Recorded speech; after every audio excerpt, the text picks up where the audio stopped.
Dennis, I'm fascinated by your model. I just poked around a little bit and discovered that I can learn how to cook Thai food on Udemy, which is something that I'd been wanting to do, which is exciting for me. But I want to understand, what is the distinction between learning something and becoming certified in something? How important is the certification in the workforce? Sure. So that's a great question. It really depends on what the intent of the actual student is. So what we find, as an example, is we have plenty of students who are coming in to learn at Udemy, and they want to learn a very specific skill set, and they want to come in, get a bite-sized chunk of knowledge, and then leave. And they're not actually only interested in the signaling itself. Rather, they're interested in learning and developing the skill itself, and they find that useful as is. There are definitely other people, though, within Udemy who have used their experience on Udemy as currency, as a signal to help them get in new jobs and roles. So it's really two different markets depending on what the students' goals are. Are employers coming along with you? I mean, is it appropriate to say, well, I just know this skill, I learned it on Udemy, or do you need some sort of academy certification?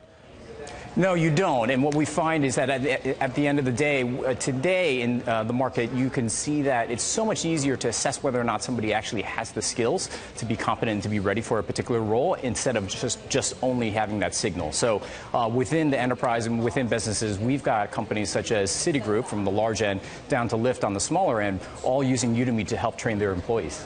One of the things that has been showing up in my Facebook feed recently is constant offers from Johns Hopkins, from Stanford, from MIT to learn data management, to get a certificate in data management. Sure. How do you compete with accredited organizations, the ability to take Johns Hopkins or Stanford and in any way put it anywhere on my resume?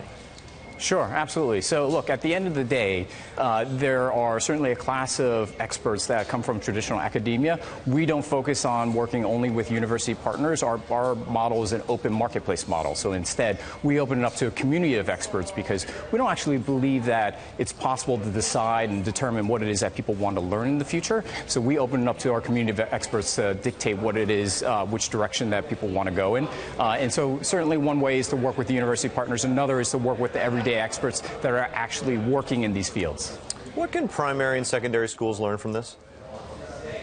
Well, look, let's face it. So traditional education was built in from a time that was a long time ago, and there's obviously been a lot of changes in the world around us, especially in the world of work. So as a result, you've got this gap between where traditional academia leaves off and what is happening in the rest of the world. So we do feel like there's just a little bit of a skills gap. So that's one piece. The second piece is how people consume content and media today is obviously very different. So structuring education around a traditional learning experience within a classroom, where people obviously on their devices, there's certainly a mismatch in terms of people's expectations of how they engage content outside of the school and within schools. Dennis, we're running out of time. I'm going to give you about 10 seconds. I'm really curious, what's the difference between what people outside the U.S. want to learn on your site and what people inside the U.S. want to learn? Yeah, no, absolutely. So today, we're still seeing a lot of similarities. It's really the early adopters around technology, business, and professional skills. But let's be clear, there are a lot of nuances in terms of what it is that people want to learn and from whom. So